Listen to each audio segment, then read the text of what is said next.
그다음에 어, 이번 시간에 이제 공부가 되어질 내용들 지난 시간에 이어서 장상학 관련해서 요 내용들이 질문도 많고 활용도도 되게 높은 그런 내용들이에요. 그래서 이렇게 쭉 이상이 생기는 신호 증상 같은 것들을 기억을 해놨다가 내가 요즘 좀 이래라고 얘기하시는 분들을 만나면 어떤 장부가 기능이 떨어진 거다.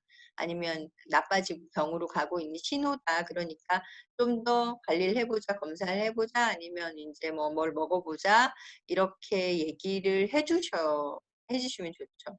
그래서 우리가 지금 배우는 이 정보들을 내 몸에 적용해서 내 건강을 찾는 것도 중요하지만 다른 분들한테 적용을 해서 도움을 주자고 하는 취지에서 가르치는 거잖아요. 제가 알려드리는 거잖아요.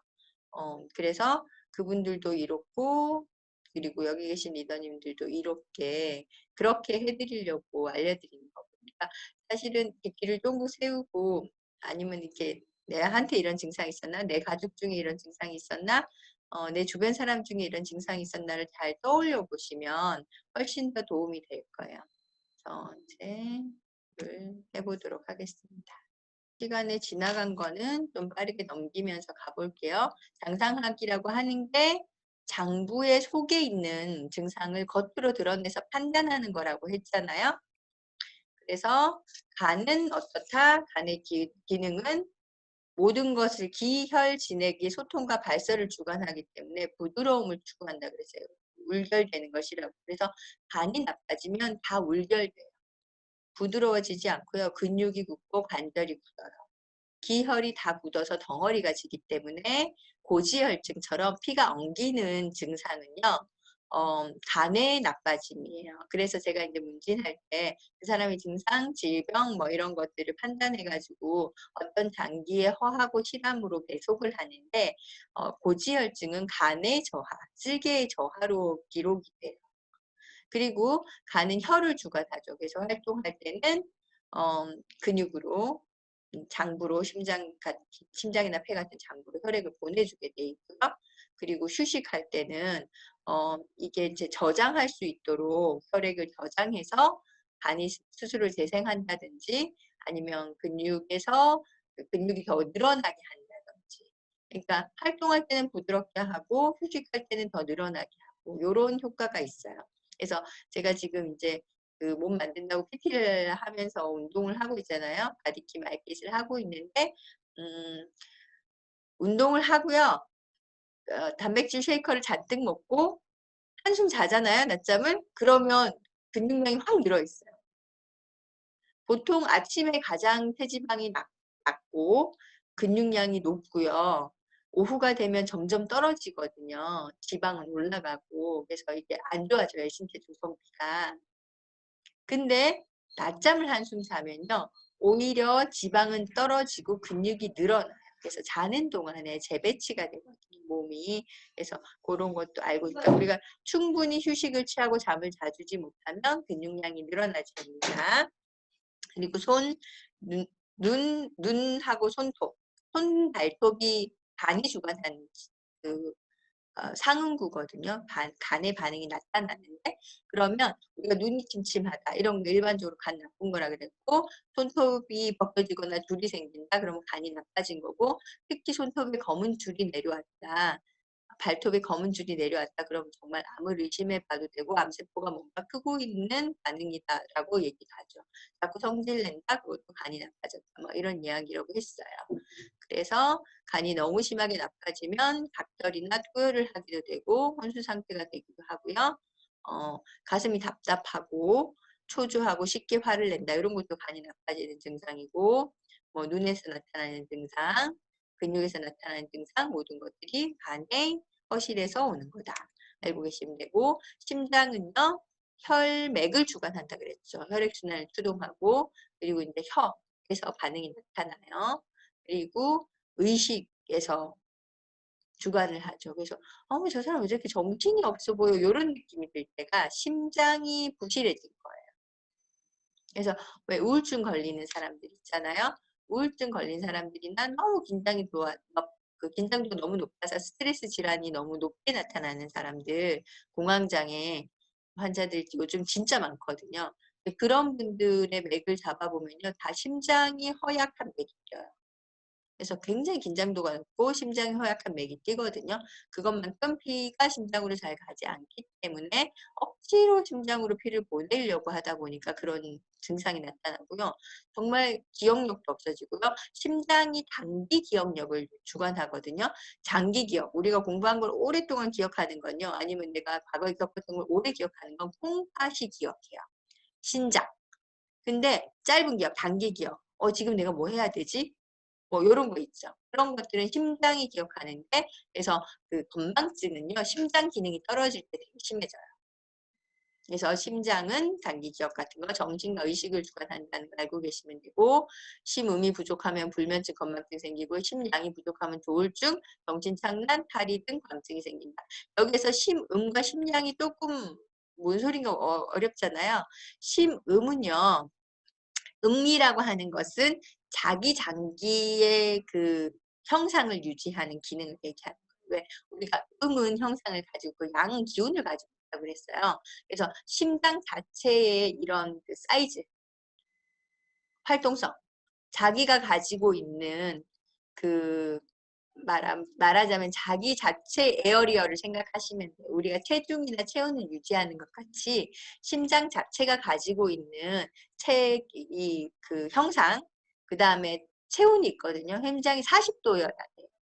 근데 이게 안 되면 불면증이나 건망증이 생기는 거예요. 심장 자체가 형상이 떨어지고 사이즈가 줄어들거나 커지거나 이렇게 되면 심장이 하는 기운이에요. 활동성. 그래서 심장이 혈액을 추동하는 기능이죠. 이게 잘 안 되면 조울증, 정신착란, 탈이 등의 광증이 생깁니다. 그래서 존재 자체의 의미로는 음이에요. 그리고 기능적인 의미는 양이에요. 그러니까 이 두 개를 조금 분리해서 생각하시면 돼요. 근데 음기는 우리가 먹어서 채워야 된다 그랬죠. 양기는요. 활동성을 가지고 채워야 된다 그랬어요. 그래서 우리가 심음이 부족해서 불병이나 건망증이 생기면 심장에 좋은 영양소를 많이 먹어요. 근데 심양이 부족해서 우리가 조울증, 정신착란, 탈이 같은 관증이 생기잖아요. 이거는요. 침이 가장 빨라요. 그래서 치료를 해서 기를 뚫어줘야 돼요. 기능을. 그 가장 빠르고 그 다음에 운동이나 수면을 통해서 안정을 시켜요.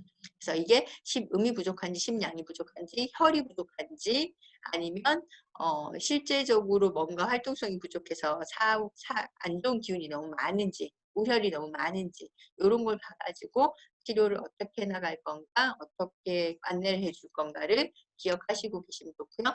비장은 비주운화, 음식물의 소화와 흡수, 영양물질 다 이동한다 그랬죠. 그래서 맛을 분별하는 기능을 비장이 가지고 있어요. 우리가 뭔가 음식을 먹으면 이 음식을 가지고 어떤 장기를 이롭게 할 것인가를 결정 내리는 것이 비장이에요.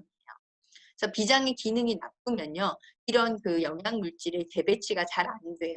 그래서 입맛이 너무 없어진다던가 비장이 나쁜 사람들이 소화 흡수가 안 되니까 너무 안 먹는 경우가 있어요. 못 먹는 거죠. 음식의 맛을 잘 모르고. 그리고 또 비장이 나쁜 건데 항진된 사람.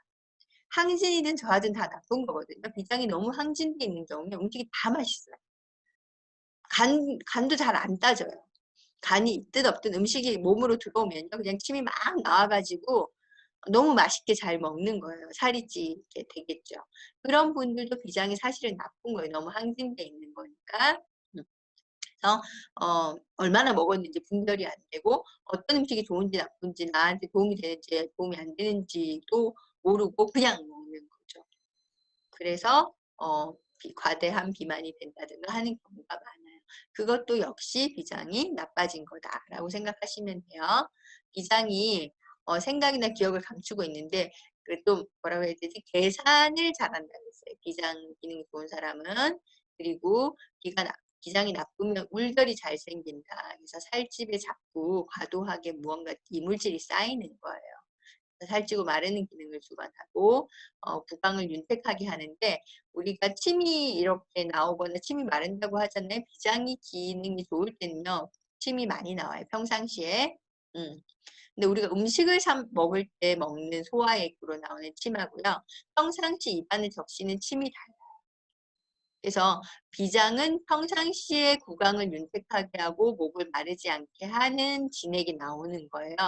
근데 우리가 음식을 삼킬 때 필요한 진액, 소화를 시킬 때 이제 필요한 침은요. 그거는 콩팥에서 나와요. 그래서 신장 기능이 좋으면 음식이 잘 넘어가고요. 위장 기능이 좋으면 입안이 잘 젖어 있어요. 근데 어쨌든 이 비위장 기능이 둘 다 좋은 친구들은 늘 입안이 톡톡하고 입맛이 좋고 음식을 먹을 때 잘 삼켜지죠.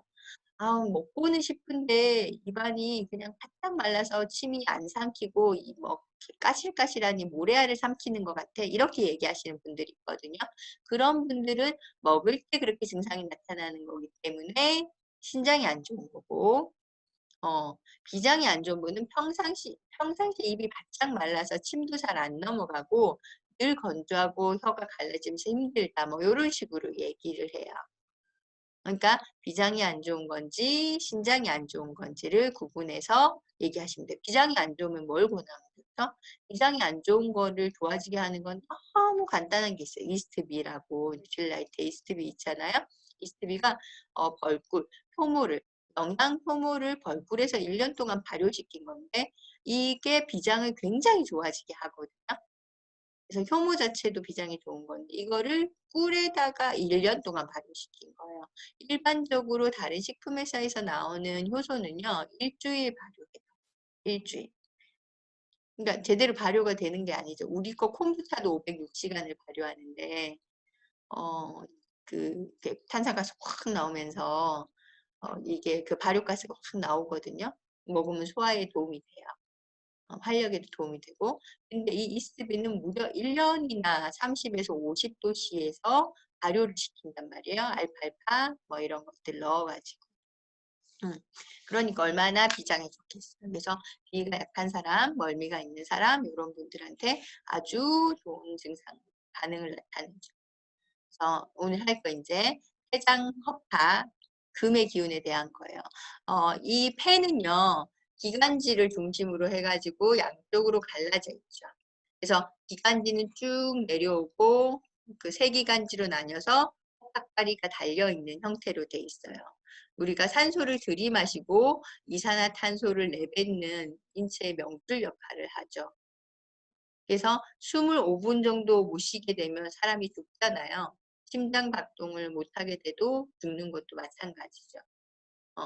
근데 뇌에 독가스가 들어오잖아요. 그럼 1, 2분 만에 사망할 수 있어요. 혹시 수술해 보셨어요? 수술. 그러면은 마취제를 투여하잖아요. 마취약. 그러면 이게 그 1부터 10까지 쉬라 그래요. 그러면은 딱 주사를 투여하면서 1부터 10까지 세라 그러는데 저는 3을 못 넘어가 봤어요. 10까지 세는 사람도 있긴 하더라고요. 빨리 마취가 안 되는 사람. 근데 3을 못 넘어갔어요. 몇 초 안에 그냥 바로 기절해요. 뇌로 바로 가기 때문에 뇌가 마비되는 거거든요. 근데 우리가 그 독가스 안 좋은 공기를 들이마시면 뇌의 산소가 차단되거나 뇌 기능이 마비되는데 1분, 2분이 채 걸리지 않아요. 굉장히 바로 연결이 돼 있어요. 폐하고 뇌가.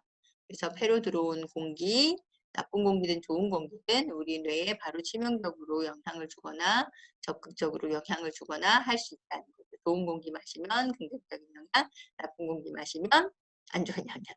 그래서 산소가 밀도가 높고 미세먼지가 없고 이산화탄소는 낮고 음이온 높고 이런 공기를 마시면 굉장히 몸이 깨어나겠죠. 그래서 개운하다, 시원하다, 머리가 맑아진다, 눈이 맑아진다 이런 느낌이 들잖아요. 우리 몸이 정화가 되는 거니까 그래서 그런 공기를 실내에서도 맛볼 수 있었으면 좋겠고요. 엠모스피어 스카이가 프로모션 한대요. 내년에. 지금 말고 내년에 나중에 안내해드릴게요. 나뭇가지 같은 기관지에 헛박다리가 다닥다닥 붙어 있는데 어떤 느낌이냐면 오디 열매가 달려있는 것처럼 붙어 있어요. 그래서 한의학에서는요. 이 폐장을 엽이라고 표현해요. 폐엽. 그래서 오른쪽은 3개의 엽으로 되어 있고요. 왼쪽은 2개의 엽으로 되어 있는데요. 오른쪽은 간이 있잖아요. 그래서 좀 많이 차지하고 있어서 속으로 약간 움푹 들어가서 이렇게 돼 있는데 간이 속으로 좀 안으로 파고 들어가 있는 형상인데 오른쪽이 좀 작아요. 폐는. 옆이 3개여도. 왼쪽이 더 커요. 좌엽이 2개여도 사이즈가 더 크죠. 근데 폐에 문제가 생기잖아요. 그러면 이 허파과리는요. 간처럼 이렇게 덩어리로 덜어낼 수가 없어요. 혈관이 그런 식으로 구조가 되어 있는 게 아니고 나무 가지처럼 되어 있기 때문에 문제가 생기면 그 가지 전체를 덜어내야 돼요. 잎을 딸 수가 없어요. 잎을 따잖아요. 그럼 지혈이 안 돼요. 이 협박가리는 훤한 조직처럼 되어 있기 때문에 바닥바닥 붙어 있고 모세혈관이 굉장히 많이 연결이 되어 있죠. 그래서 문제가 생겨서 만약에 수술을 한다, 폐암이 생겨서 수술을 한다, 뭐 이렇게 하면요, 어, 오른쪽 옆이 3개라 그랬죠. 오른쪽에 상엽에 문제가 생겼다 그러면은 오른쪽 그게 1mm든 2mm든 상관없어요. 1cm든 2cm든 상관없어요. 오른쪽 옆 중에서 거기 문제가 발생한 옆 하나를 완전히 떼어내요. 그리고 그 기관지로 가는 그 3기관지를 근로산소가 못 가게. 그러니까 한 2-3번 정도 폐암으로 수술했다 그러면 폐가 몇 조각 안 남아요. 다 잘라내버려서. 그런 식으로 치료를 하는 게 치료법이거든요. 아니면 이제 항암제를 계속 투여한다거나 이렇게 되죠. 지금 한국인이 저희가 한참 공부할 때만 해도요. 사망률 1위가 암이었는데 암 중에서 1위가 위암이었어요. 그랬다가 간암으로 넘어갔다가 지금은요. 폐암이 사망률 1위예요. 그것만큼 폐가 나빠지고 있어요. 왜 이렇게 폐가 나빠지고 있는지 잘 생각해야 되는데 정말 공기오염도 심각하고요. 폐에 좋아지는 게 뭔지를 모르는 경우가 너무 많아요. 그리고 폐가 나빠지는 게 뭐 때문인지도 잘 모르고 우리가 커피나 술을 마시면 커피가 뭔가 몸을 해칠 거라는 생각을 못 하잖아요. 혈액순환에 좋대, 뭐 혈압에 좋대, 뭐 머리가 반짝해지니까 좋아 이렇게 생각하고 커피를 마시는데 하극금이 되죠. 커피는 아주 쓴맛이 강한 음식이에요. 그리고 그거를 상시적으로 자주 마시면 계속 화극금이 돼요. 화극금 무슨 의미죠? 피가 심장으로 몰려가고 폐로 가는 걸 뺏어버린다는 뜻이죠. 그래서 우리가 쓴맛을 자주 먹으면요. 폐는 계속 혈액을 빼앗기게 돼요. 폐가 나빠지죠. 나쁜 공기를 마셔도 폐가 나빠지지만 커피를 마셔도 폐가 기능이 떨어질 수 있어요. 그래서 혈액이 부족한 상태에서 다른 독소 물질이 들어왔을 때 더 나쁘게 되는데 남자분들이 주로 어떻게 하냐면 담배 피고 커피 마셔요. 커피 마시고 담배 피워요. 그리고 저녁에 술 마시고 커피 마시고 담배 피워요. 술 마시고 담배 피워요. 화, 금 계속 왔다 갔다 하면서 폐를 때리고 간을 때리고 폐를 때리고 간을 때리고 이런 식으로 계속 하거든요. 그런 분들이 너무 많아요. 그러니까 굉장히 나빠지죠. 그리고 술도 마찬가지고 화에 해당하고 쓴맛이기 때문에 폐를 나빠지게 하고. 그러니까 담배 피면 금극목이 되잖아요. 간이 나빠지고. 술 마시면 화금이 되잖아요. 폐가 나빠지고. 이렇게 계속 상극으로 당구 2개를 완전히 망가뜨리게 돼요. 그러면 뭐 어떤 다른 독성 물질이 들어왔을 때 이기기가 매우 힘들다. 화극금이 된다고 해서 바로 폐가 병되는 건 아니에요. 그냥 혈액을 조금 빼앗기는 건데 그때 안 좋은 걸 퍼부으면 그거를 이길 힘이 없어진다는 거죠. 왜냐하면 내가 혈액이 순환이 떨어져 있는 상태가 되기 때문에. 그리고 허파는요. 스스로 움직이는 근육이 없어요. 그리고 심지어 통증을 느끼는 지각신경도 없어요. 그래서 그 폐암은요. 통증을 잘 안 느껴요. 못 느껴요. 그냥 숨이 잘 안 쉬어진다라고만 생각을 해요. 숨이 가쁘다, 숨이 안 쉬어진다, 기운이 없다라고 느끼지 통증을 못 느끼기 때문에 간도 통증을 거의 못 느끼거든요. 그냥 근육통으로 느껴져요. 아니면 수면 장애로 오거나. 근데 이 폐도 마찬가지예요. 횡격막에서 수동적인 운동만 일어나서 이 가스 호흡, 교환이라고 하는 호흡을 하는 거죠. 그래서 인체에는 충분한 양의 산소가 필요하고 이산화탄소를 내고 식물들은 어떻게 해요? 이산화탄소를 마시고 산소를 내보내죠. 광합성 할 때. 잠시만요. 그래서 목이 컬컬해서 기와 호흡을 주관하고 폐는 인체 내 물 관리를 하는데 선발 숙강, 기혈과 진액을 전신에 퍼뜨린다. 삼소를 순화시켜 수액을 잘 돌게 하는 기능을 갖고 있어요. 콧물, 피부, 털, 코에서도 증상이 나타나는데 코가 폐랑 연결이 돼 있어요. 그래서 폐가 허약한 사람은 찬바람 좀 쐬도 콧물이 쭉 나오죠. 그리고 컨디션 좀 안 좋아져도 코가 막혀요. 먼지 좀만 마셔도 콧물 재채기 계속 나오고 폐가 약한 사람은 피부, 특히 모공에 있는 털, 네, 이 피부에 있는 털 얘기하는 거예요. 이런 게 이제 그 폐의 기능을 얘기를 하는데 폐가 나쁜 사람은 털이 너무 길게 자라고요. 폐가 항진돼서 나쁜 사람은요, 털이 없어요. 이 금기운이. 그래서 정상적이지 않다고 생각. 폐가 차가운 사람은 피부에 털이 많아요. 그래서 뭐 털이 길고 여잔데도 막 이렇게 빗어야 될 것처럼 털이 많고요. 남잔데도 털 없는 사람들 있죠. 피부에. 그런 사람들은 폐가 항진돼 있어요. 그래서 폐가 뜨거워요. 근데 폐는 차가운 게 사실은 일반적으로는 그 차가운 공기 안에 있는 게 기운이 좋은데 폐의 온도는 거의 40도에 가까워요. 그래서 이것보다 떨어지면 기능이 낮은 거예요. 그래서 40도 정도를 기준으로 해서 이것보다 뜨겁냐 차가우냐, 심장도 마찬가지 40도 정도를 기준으로 해서 뜨거우냐 차가우냐를 보면 돼요. 네, 이제 이 40도의 온도보다 그 폐가 가지고 있는 기본적인 온도보다 낮은 온도냐 높은 온도냐에 따라서 호흡이 좀 달라지고 영향을 많이 받는 사람들이 많이 있죠. 그래서 사우나 같은 데 들어가면 호흡이 잘 안 되는 사람은 폐가 약한 사람. 폐가 그 높은 공기 안에서 산소 밀도가 낮은 거를 끌어당기지 못하는 거예요. 산소. 그래서 그런 것들 알고 폐가 기능이 좋은지 나쁜지. 만약 나는 사우나 못해. 막 오랫동안 샤워 못해. 너무 숨차서 못해.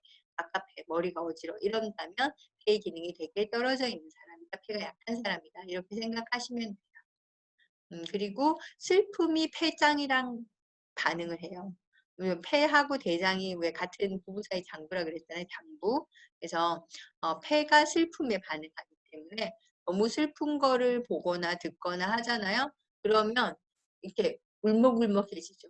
이게 느껴지잖아요. 폐가 기관지가 숨이 잘 안 쉬어지는 것처럼 우리 많이 울 때 끄떡끄떡 하는 것처럼 그런 증상이 일어나거나 아니면 정말 콧물이나 눈물이 쭉 흐르거나 이렇게 될 수 있어요. 그래서 폐는 슬픔을 잘 못 이긴다. 그래서 폐가 정말 응결이 돼가지고 나빠진 사람은요. 눈물 치료도 있어요. 왜 우리가 웃음 치료 들어봤죠. 막 웃어가지고 병을 고친다고. 그래서 면역력을 좋게 하는 거 있는데 자기 감정 표현을 잘 못하고 나는 냉혈 인간인가 이런 느낌이 드는 사람 중에 큰 질병이 폐로 오시는 분들이 있거든요. 그런 분들은요 계속 울어서 울음 치료를 해요. 슬프게 하고 슬픔을 통해서 자기가 응결된 금의 기운을 쏟아내게 하는 거죠. 그러면 폐의 기운이 좋아져요. 회복이 되기도 해요. 그래서 충분히 감정 표현을 하는 것도 되게 중요하다.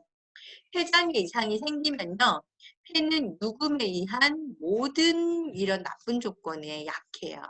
그래서 연두부 같아, 색악시 같다, 뭐 이런 말을 써놨거든요. 동의보감에 보면. 그래서 폐가 유금에 의한, 그러니까 풍한서습도, 풍열서습조한. 그래서 바람이나 열기나 한기나 건조기나 습기나 냉기나 전부 다 좋지 않다.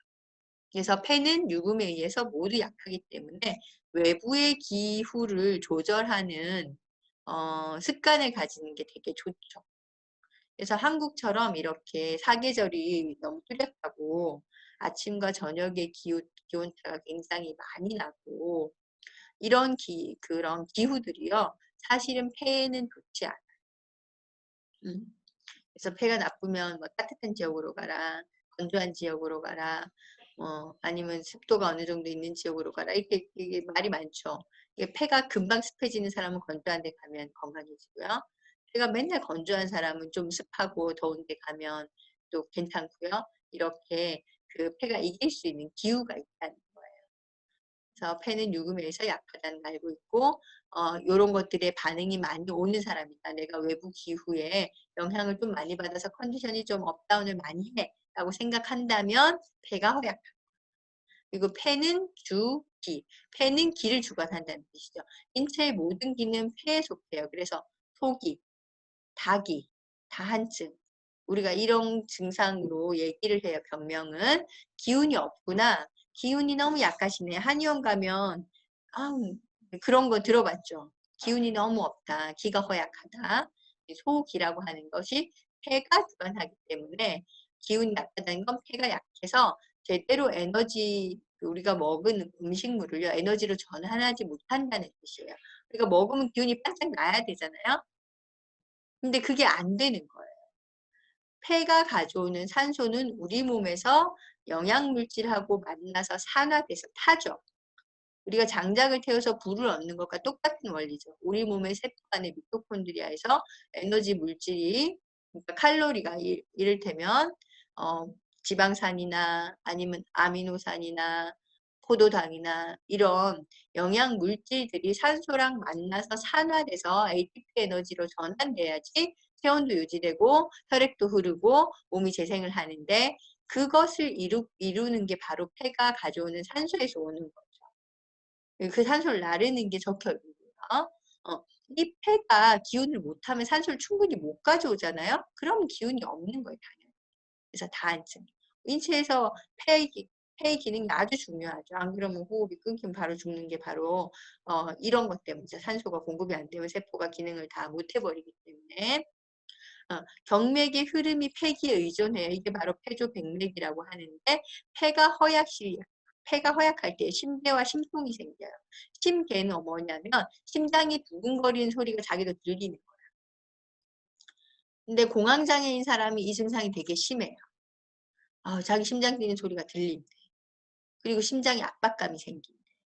그래서 심장이 병인 줄 알고 병원에 가지만 심장에는 별로 병이 없어요. 대부분 폐장애 있어요. 그래서 그 공황장애 환자들 만나서 보면 맥은 심장이 안 좋다고 뛰어요. 하지만 폐가 약해요. 그래서 맥이 심장이 약하다고 뛰면요. 심장으로 피가 막 몰려가. 그러면 폐는 더 빼앗기게 되죠. 화극금이니까. 그러니까 호흡이 안 돼. 숨이 막힌다고 느끼고 나는 심장이 이상하다. 사인이 안 맞으니까 개선이 안 되는 거예요. 폐가 지금 약하면 폐에 혈액을 보내줘야 되는데 심장으로 혈액을 보내고 있는 거거든요. 그러니까 사인이 안 맞아서 몸이 이상하게 느껴지고 어지럽고 죽을 것 같고 이런 증상이 생기는 거예요. 실제로는 검사하면 아무 이상 없다라고 얘기를 하는 거예요. 그래서 공기 흐름이 나쁘거나 사람이 너무 많아서 산소 밀도가 떨어지거나 이런 곳에 가면 더 증상이 심해져요. 닫힌 공간, 엘리베이터 안, 지하철 타면 더 힘들어요. 차 안에서 운전할 때 힘들어요. 이렇게 얘기를 하거든요. 공황장애 가진 사람들이 바로 이런 폐장애 이상 때문에 산소가 농도가 낮고 이산화탄소 농도가 높은 거에서 더 강하게 반응하는 경우가 많아서 그렇고요. 폐계규비는 폐는 구멍이 코로 뚫려 있다는 뜻이에요. 그래서 코에서 반응이 나타난다는 건데 코막힘, 콧물, 후각 이상, 조열시, 건조와 코피가 발생하죠. 우리가 코로나 걸리면 후각을 잃고 맛을 잃고 이런 경우가 많대요. 그럼 아까 그 맛을 느끼는 건 혀죠. 혀는 뭐가 주관한다 그랬죠? 심장. 음. 그리고 냄새 맡는 건 폐고. 코가 느끼는 건데 그거는 폐가 주관하고 있고. 그래서 이게 증상이 장상하기 속에 있는 게 반응이 되는 거라 그랬잖아요. 그래서 바이러스가 심장을 침투하면 미각을 잃고요. 바이러스가 후각에 말하자면 폐에 침투를 하면 후각을 먼저 잃는 거예요. 그래서 이게 침투됐다는 신호인 거죠. 아직까지 기능이 완전 떨어진 건 아니지만 그래서 기능이 조금씩 나빠지기 시작하면 벌써 그것부터 이상의 신호가 생기는 거죠. 그래서 우리가 뭐 다른 바이러스가 아니어도 일반적으로 난 요새 맛을 잘 못 느껴 그러면 심장이 힘들구나. 요즘 냄새를 잘 못 맡아 그러면 폐가 힘들구나 이렇게 생각하시면 돼요. 그리고 이제 건조하고 열기가 높을 때 건조나 이 코 안에 마르면서 코딱지 생기면서 이거 이렇게 떼면 코피 나는 경우도 많죠. 그게 이제 폐에 열기가 생기면서 건조해진 증상이고요. 외사 침폐시 외부에서 안 좋은 기운, 왜 열기나 한기나 냉기 뭐 이런 것들이 폐로 침투했을 때 폐가 이상이 생기면 어떻게 반응하냐면 달달달 떨려요. 초기 감기, 오한, 발열, 그다음에 코가 막혀, 비세, 해수, 천식, 기침 콜록콜록, 피부 건조 이런 증상이 생기는 거죠. 그래서 폐가 이상하면 조금만 기후가 바뀌어도 이런 느낌이 오는 거예요. 금방 감기가 오락가락할 것 같고 콧물이 금방 막히고 천식, 피부 건조. 저도 알러지가 있어서 이 코로 들어오는 먼지 굉장히 약하거든요. 이렇게 장롱문 여는 게 좀 겁나요. 장롱문만 열면 재채기를 해요. 먼지가 이렇게 확 들어오니까 문 열면서. 그래서 그 마스크 쓰고 장롱 열어야 돼. 그런 것들이 이제 폐의 기운을 주관한 좌우한다.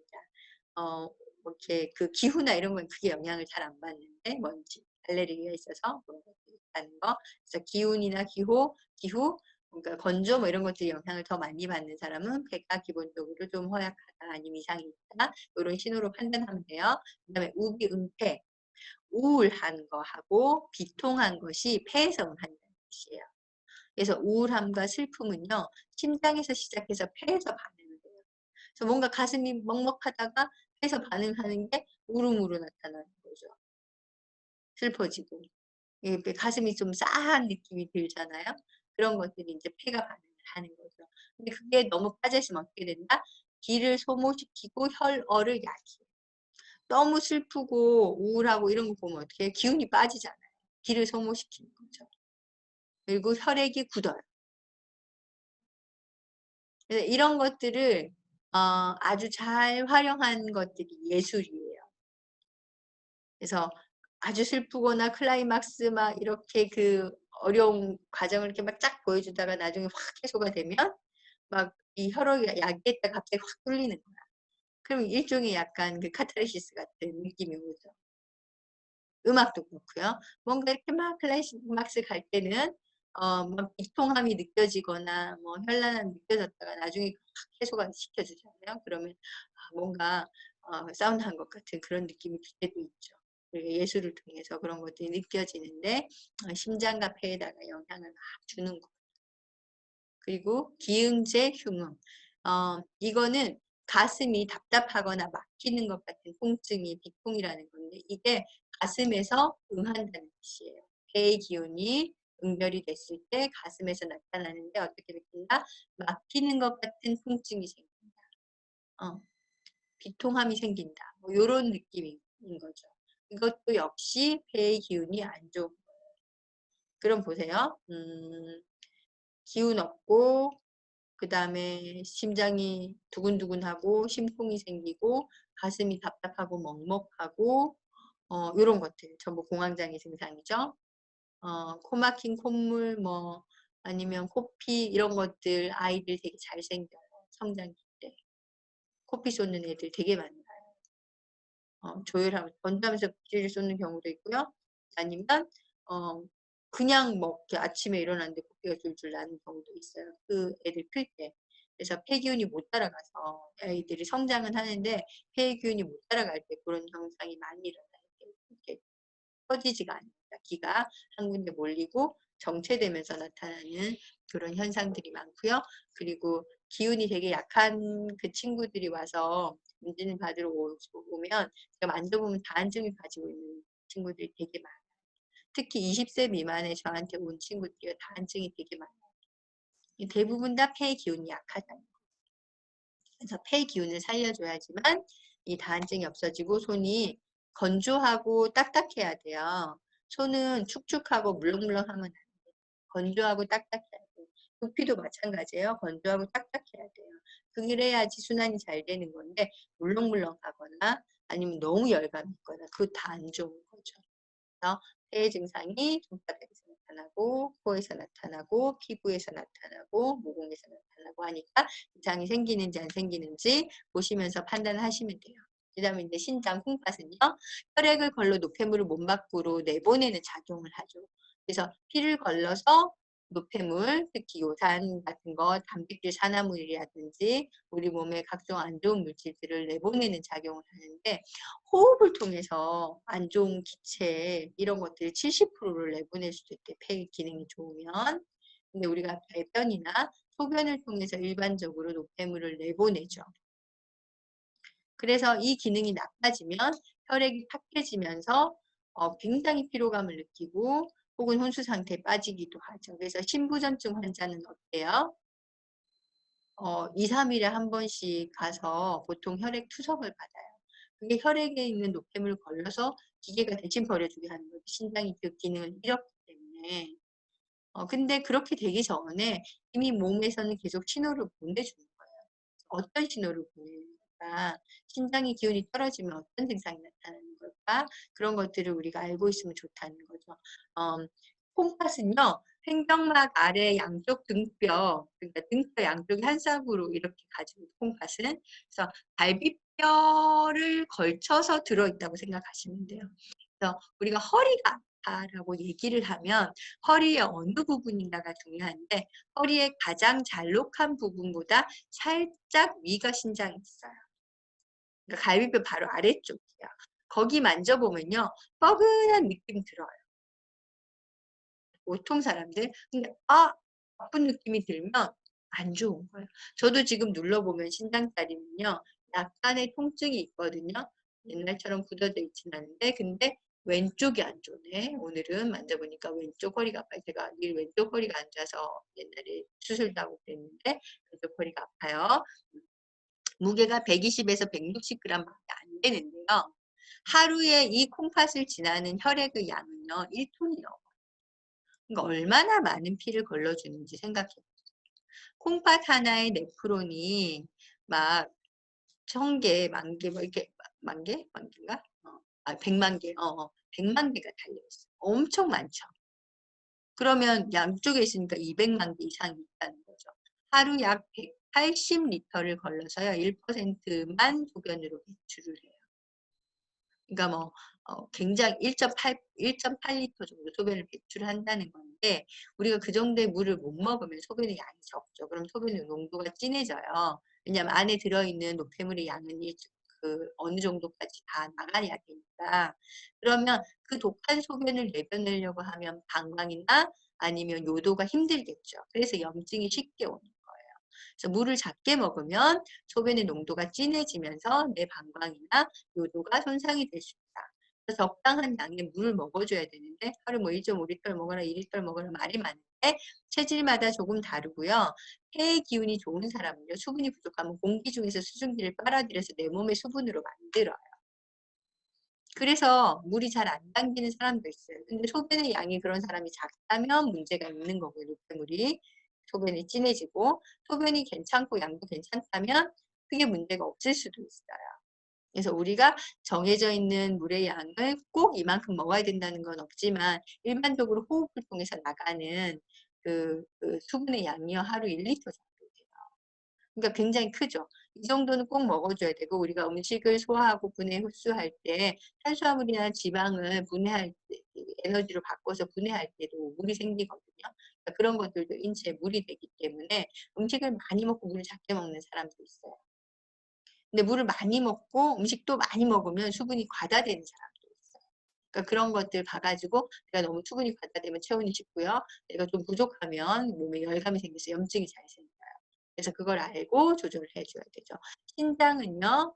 콩팥하고 똑같은 의미예요. 그래서 콩이나 팥처럼 생겼다고 해서 콩팥이라고 하는데 흑색이 신장을 보이게 해요. 검은색이 나는 음식이. 그다음에 귀나 뼈나 골수, 발목, 허리를 주관하고 있어요. 그래서 귀에서 이명이 나타난다. 귀에 이상이 생긴다. 청각 이상이 생긴다. 그러면 신장 기능이 떨어졌구나라고 생각을 하면 되고요.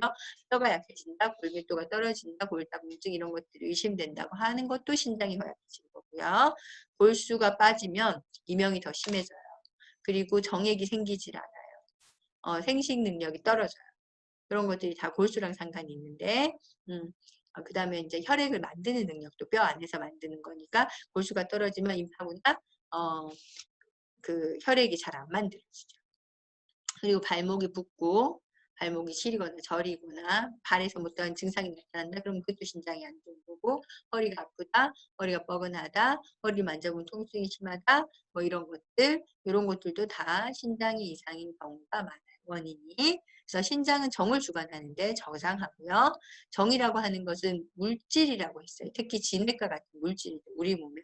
그래서 남자들로 치면 정이, 여자들로 치면 음액 같은 이런 것들로 저장이 되고 골수로 저장이 되죠. 생장, 발육, 생식을 주관해요. 그래서 잘 자라게 하는 거, 그다음에 때가 돼서 발육을 하는 거, 아이들 같은 경우 이제 2차 성징으로 발육하는 것들, 발달하는 것들 다 신장이 주관하는 거고, 생식을 주관하는 거, 임신이 잘 된다든지 생식 능력이 좋다든지 이런 것들이 바로 신장 기능. 그래서 남자가 신장 기능이 좋으면 에너지가 정력이 넘치고요. 여자가 신장 기능이 좋으면 임신이나 출산을 잘하게 되는 거죠. 그래서 신장이 약하면 그것들이 어려워진다고 생각하시면 돼요. 신장은 수를 주관한다. 물을 주관하는 거예요. 물과 뼈를 주관하는데 인체에는 70%, 65%가 물이라고 했죠. 많은 사람 70%, 적으면 65%, 웬만하면 어른도 65% 유지하는 게 좋다고 하는데 떨어지면 노화가 진행되는 거죠. 수액 대사 과정의 기본은요, 신장이에요. 신장이 하는 이 그 수분 순환의 능력이죠. 그래서 상하를 흐르는 이 물의 길은요, 방광이 주로 주관을 하는데 신장이 어쨌든 신장하고 부부지간이니까 그래서 머리 꼭대기부터 발끝까지 쭉 이어져서 수분의 순환을 시켜요. 그래서 상하 순환을 시키는 것이 바로 신장이다. 근데 만약에 물을 제대로 가져오지 못하면요, 혈액이 잘 돌질 못해요. 혈액 안에 수분이 썩돼서 혈액이 도는 거잖아요. 그래서 우리가 수분이 부족한 사람들이요, 저혈압이 되는 경우가 되게 많아요. 혹은 수분이 부족해서 저혈압이 됐는데 이거를 억지로 밀어내려고 하면 고혈압으로 바뀌는 경우도 있어요. 그래서 혈액 안에 적정량의 수분은 꼭 유지가 돼야 되는데 우리가 물을 너무 많이 안 먹잖아요. 그러면 물을 버리지 않으려고 하는 몸의 반응이 생겨요. 아, 물을 잘 안 마시니까 우리 주인은 물을 꼭 보존해야 돼요. 그래서 부종이 생겨요. 그래서 내가 전반적으로 늘 부종이 생겨요 라고 얘기하면 물을 많이 먹었나 적게 먹었나를 확인해 보세요.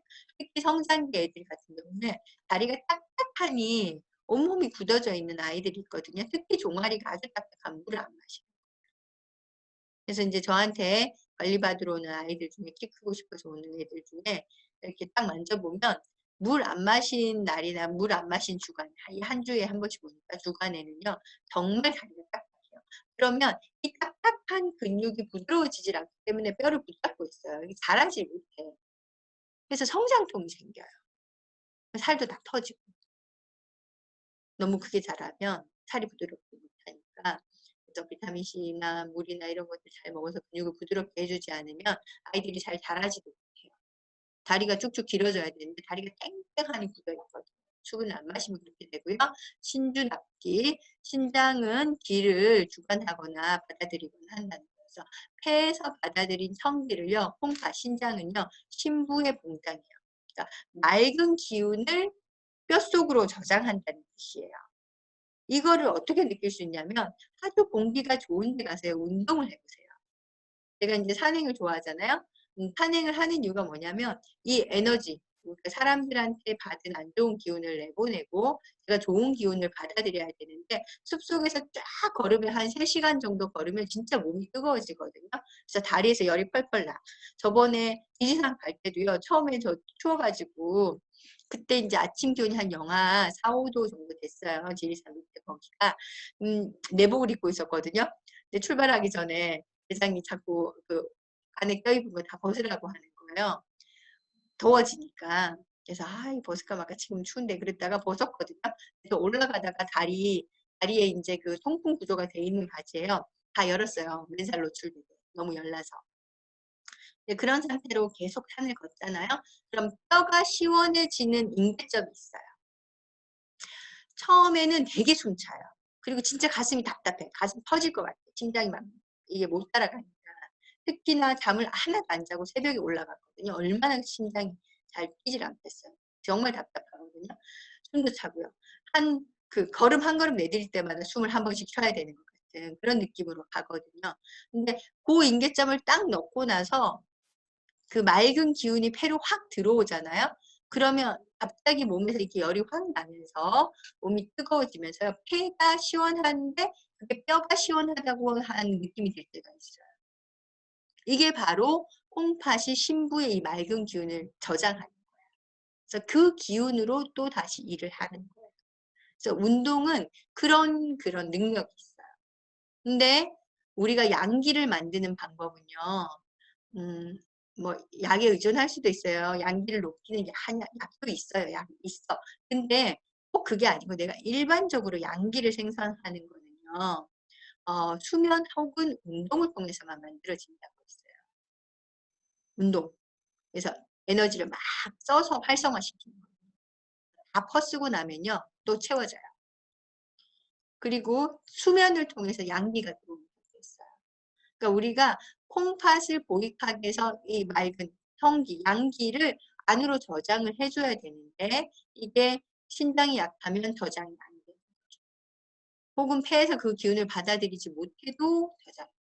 그래서 폐가 신장의 기운을 생하게 되죠. 금생수가 되는 거니까. 그래서 맑은 기운은 콩팥이 뼈의 심부에 봉장을 하는 둘 다 중요하다. 침이나 뼈나 모발 뒤에서 증상이 나타나요. 그래서 침이 마른다 그랬죠. 그래서 뭐 음식을 삼키는 침이 바로 신장에서 만든다 그랬어요. 그래서 그 왜 음식을 먹을 때 모래알 삼키는 것처럼 잘 안 넘어가요. 그러면 콩팥이 떨어지는 거예요. 어른들 중에 이런 분들 되게 많거든요. 엄마가 입맛이 없대. 자꾸 말라. 뭐 이렇게 얘기하시는 분들 되게 많은데 콩팥의 기능이 떨어진 거고 뼈가 말라. 뼈가 약해졌어. 이것도 바로 신장의 기운이 떨어진 거고 머리카락이 가늘어져 머리카락이 빠져 머리카락이 새 이런 것도 다 신장에서 주관하는 거고 귀에서 이명이 들려요. 귀가 울려요. 뭐 이런 것들도 청력이 떨어졌어요. 이것도 신장이 약해지는 거예요. 그리고 쉬 공포를 느끼는데요. 예비야 하고 놀래켰을 때 공포를 느끼는 건 심장, 하트. 근데 괜히 쓸데없는 공포 있죠. 어머 저 귀신 나올 것 같아. 어머, 나 이제 또 다리 무너지면 어떡하지? 자고 있는데 왠지 천장이 무너질 것 같고요. 여기서 귀신이 딱 나올 것 같고요. 누가 뒤에서 훅 놀래킬 것 같고요. 이런 쓸데없이 일어나지도 않을 걸 미리 걱정하거나 아니면 없는 것을 상상해서 있다고 느끼면서 공포를 느끼거나 이런 것들이 바로 신장이 허약할 때 느껴지는 거예요. 이 신장이 강하면요. 괜찮아요. 옛날에 저는요. 옆으로 못 누워 잤어요. 왠지 등에서 누가 이렇게 확 덤빌 것 같아서. 어렸을 때. 되게 몸이 허약했거든요. 그래서 머리 끝까지 이불을 덮고 잤어요. 숨이 안 쉬어져서. 좀 이렇게 호흡을 통해 가지고 입을 벌리고 자니까 코가 늘 막혀 있으니까 비염 때문에 이불을 안 덮고 자면요 숨이 안 쉬어져 목이 말라서 침이 안 넘어가니까 중간에 깨는 거예요.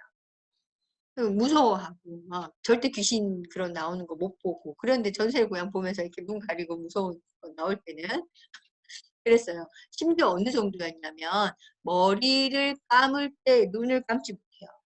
머리를 숙이고 이렇게 머리 감을 때 눈 뜨고 해야 돼요. 눈 감으면 무서워요. 그런 증상이 진짜 너무 심했어요. 맨날 막 가위 눌리고 신장 기능이 정말 안 좋았던 거죠. 쓸데없는 공포심 되게 많아요. 지금은 괜찮아요. 지금은 꿈속에 귀신이 나와도 무질러요. 되게 웃긴 꿈도 막 꾸고 그러는데 그러니까 신장이 좋아지면 그런 공허한 두려움, 쓸데없는 공포심은 벗어나게 된다는 거죠. 신장 이상이 생기면 성욕 감퇴, 이명, 이롱, 울리는 거, 쇠 새는 거 이런 것들이 없어져요. 그래서 신개규어이, 신장의 구멍은 귀로 뚫려 있다 이런 뜻이죠. 신개규 이음, 음으로 연결되어 있다. 신장은 전음과 후음이 있는데 전음은 배뇨와 생식을 하는 거고요. 후음은 배변을 하는 음이죠. 그래서 여자는 생식기, 남자도 마찬가지예요. 이 배뇨하고 생식기는 앞쪽에 달려있죠. 근데 이제 항문 쪽은 뒤에 달려있으니까 배변은 후음에서 한다. 이 둘 다 이제 신장이 어느 정도 주관하는 거고요. 후음 배변은 대장의 끝인데 음이 주관하는 거 아니야? 라고 얘기를 하는데 여기서 얘기하는 그 배변을 주관하는 건 뭐냐면 배변을 부드럽게 하는 수분이 있어요. 음액이 있어. 이것도. 근데 이게 없으면요. 변 딱딱해지면서 변비가 와요. 그래서 왜 물기가 부드럽게 이렇게 젖어 있잖아요. 약간 기름칠한 것처럼 항문이 젖어 있거든요. 그래야지만 배변이 잘 돼요. 근데 신장 기능이 약하면 이게 잘 안 돼요. 그래서 변이 뭉치고 딱딱해지고 잘 안 나가요. 그리고 항문이 찢어지기 쉽고 이런 상태가 되죠. 신주 골수내 신장이 골수와 뇌를 주관한다는 뜻인데 골수라고 하는 것이 뼈 안에 들어있는 신정이라고 그랬잖아요. 영양물질. 그 속에 있는 물. 그래서 이게 떨어지면 어떻게 뼈가 약해져 골련화, 골절, 이명, 두훈, 건망증, 실면, 잠을 짧게 자는 거, 뇌 이상 등이 생기죠.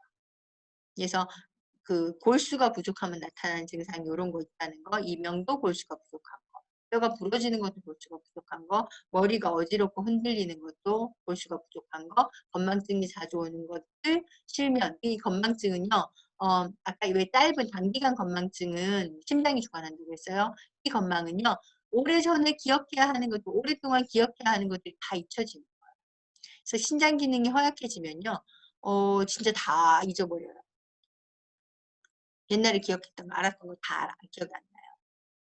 물론 시간이 지나면 자연스럽게 없어지는 게 일반적이라고 하지만 사람 이름 기억 안 나요. 내 옛날에 되게 친했던 사람인 줄 알았는데 기억 안 나. 뭐 이런 것들이 바로 건망증이죠. 오래된 기억이 사라지는 거. 옛날에 공부했던 거 기억 하나도 안 나고 이런 것들. 그리고 잠을 아주 가늘게 얕게 자고 뇌 이상이 생기죠. 두통이 생긴다거나 뭐 여러 가지 이상, 뇌수종이 생긴다거나 뇌수방이 온다거나 뭐 이런 것들도 다 신장 이상에서 오는 거예요. 반복되고 그런다면. 그래서 뇌수종이 생기는 분들이 좀 있었어요. 만난 사람 중에서. 이게 좋은 게 아니죠. 신장 기능이 허약해진 거니까. 근데 뭐 뇌 종양은 아니니까 뇌에 물이 빠지면 또 괜찮아지기도 하는데 이런 것들이 이제 생기지 않도록 신장 기능을 보호해주면 좋아지더라고요. 모발이 생장, 탈락, 윤택하고 신장의 기운이 성쇠에 달려있다라고 얘기를 하는데 이 신장은 모발, 우리가 머리카락, 피부의 털은요, 폐가 주관해요. 모발은 신장이 주관해요. 그래서 이걸 잘 자라게 하고 빠지게 하고 윤택하게 하고 하는 게 전부 신장의 기운에 달려있고요. 이게 부족하면 어떻게 된다? 머리카락 빠지고 금방 될 거예요. 그리고 신장은 지능의 지예요. 지능을 주관하는 거예요. 뇌에 영양을 공급해서 기억력, 의식, 사유 활동을 좌우해요. 그래서 신장의 기운이 좋은 사람이 머리가 좋아요. 기억력이 좋아요. 단기 기억력이 아니라 장기 기억력이 좋아요. 그러니까 공부한 것을 잘 안 까먹는 거예요. 한 번 기억한 걸 오래 기억하겠죠. 그러니까 지능이 높은 거예요. 그래서 뇌에 영양을 공급을 잘해주기 때문에 그렇고요. 깊이 생각하고 멀리 내다봐요. 그래서 두수, 세수 앞을 내다보는 것들이 신장의 기운이 하는 거예요. 신기허즉공. 신장이 만약에 허약하면요. 공포심이 생겨요. 불안하고 쉽게 두려워하고 불안해하고 그 다음에 실금유병이 생긴다. 오줌을 찔끔찔끔 싼다든지 아니면 몽덩이 잤다든지 그런 것들이 바로 실금유정. 이게 바로 신장이 허약해집니다. 신음허. 신장이 허약해지면 음기도 떨어지는데 이게 타액음기. 음식을 삼키기가 어렵다. 기응제요. 허리에서 반응을 한다는 뜻이에요. 신장의 기운은. 그래서 허리에서 신허요통. 명문지화 이런 얘기를 했는데 신허요통, 신장이 허약하면 요통이 생겨요.